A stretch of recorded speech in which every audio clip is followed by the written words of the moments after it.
नमस्कार, माझं नाव सानिका कुपटे. आषाढी वारीनिमित्त मी आता माझे काही विचार मांडणार आहे. पाऊल चालती पंढरीची वाट, पाऊल चालती पंढरीची वाट, सुखी संसाराची सोडून कास, पाऊल चालती पंढरीची वाट.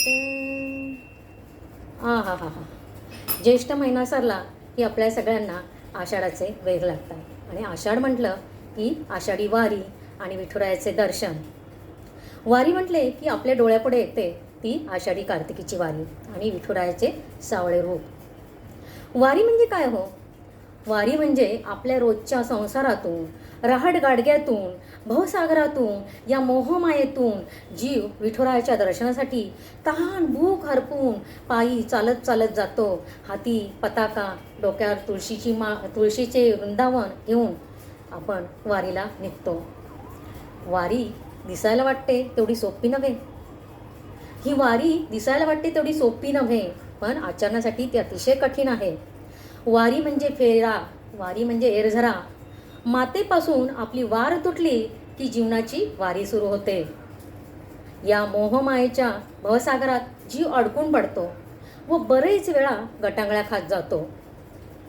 तेव्हा ह्या भवतापापासून, या जाचापासून, या संसारातून, जीवनमरणाच्या फेऱ्यातून सुटका करते ती वारी.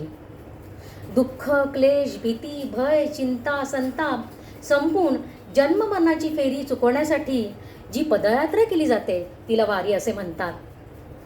येथे वारी हे साध्य नसून साधन आहे, हे आपण लक्षात घेतले पाहिजे, जे विठुरायापर्यंत आपल्याला पोहोचवते.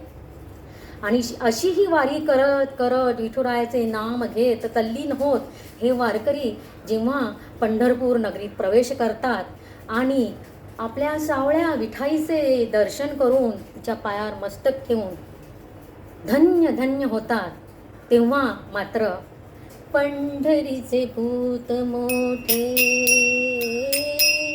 पंढरीचे भूत मोठे, आल्या गेल्या झडपी वाटे, आल्या गेल्या झडपी वाटे, आल्या गेल्या झडपी वाटे, आल्या गेल्या झडपी वाटे, पंढरीचे भूत मोठे.